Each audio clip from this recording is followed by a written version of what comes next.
Hello friends, आपको ख्याल आता है कि पैसे तो सरकार ही छापती है। अगर सरकार गरीबी को भगाने के इतने ही पीछे पड़ी है सो ये तो आसान काम है। सरकार के लिए पैसे छापना तो आसान बात ही होगी।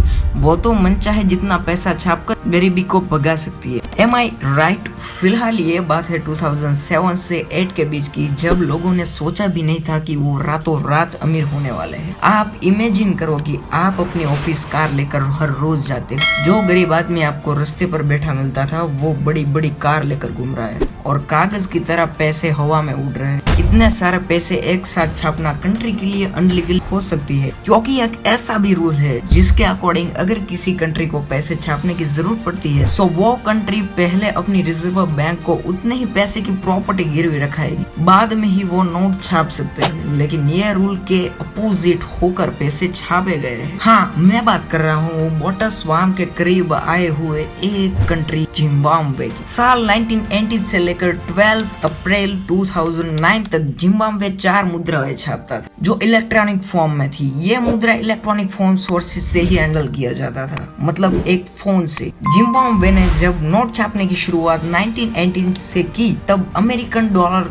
की प्राइस 1.47 पर जिम्बाब्वे का $1 बनता था, मतलब जिम्बाब्वियन डॉलर अमेरिकन डॉलर से बड़ा था। लेकिन पिछले कुछ सालों से जिम्बाब्वियन डॉलर गिरता गया। इसी परेशानी के कारण अक्टूबर 2005 में डॉक्टर गिदोन, जो जिम्बाब्वे के रिजर्व बैंक के गवर्नर, जिन्होंने ये बात को बहुत बड़ा समझकर ऐलान कर दिया कि जिम्बाब्वे और नए नोट्स और सिक्के छापने की शुरुआत करेगा। इसी घोषणा से जुलाई 2006 में विचार तो सीधा $1 ट्रिलियन छापने का था। फिर ठंडे दिमाग से सोचकर अगस्त में ही पूरे कंट्री के $1 की नोट को $100 में कन्वर्ट कर दिया। डॉलर को ज्यादा तेजी से बढ़ाने से 60% की कमी ISO को लगी और जिम्बाब्वे रिजर्व बैंक को पैसे चुकाने में असफल। इस परेशानी को हल करने के लिए डॉक्टर गिदोन गोनो ने ऑपरेशन सनराइज शुरू किया, जो 21 अगस्त 2006 को खत्म हो गया। लेकिन फिर 1 मार्च 2008 में कुछ अंदरी सूत्रों से पता चला कि G&D कंपनी को जिम्बाब्वे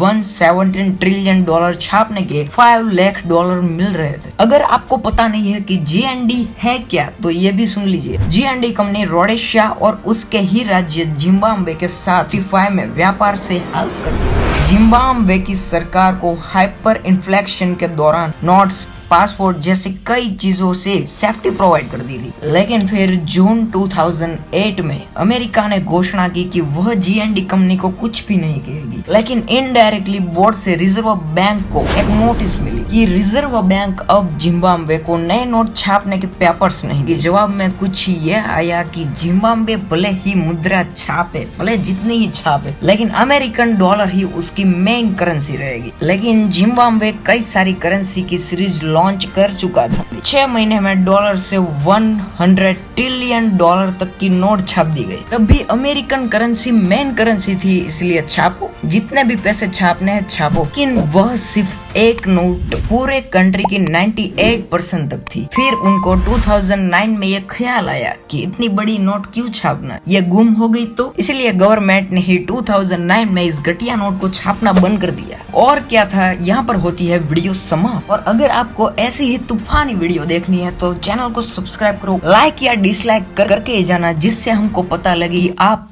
अरे कहना क्या चाहते हो। एंजॉयमेंट के लिए इसमें से कोई भी वीडियो आप उठा सकते हो। Good bye.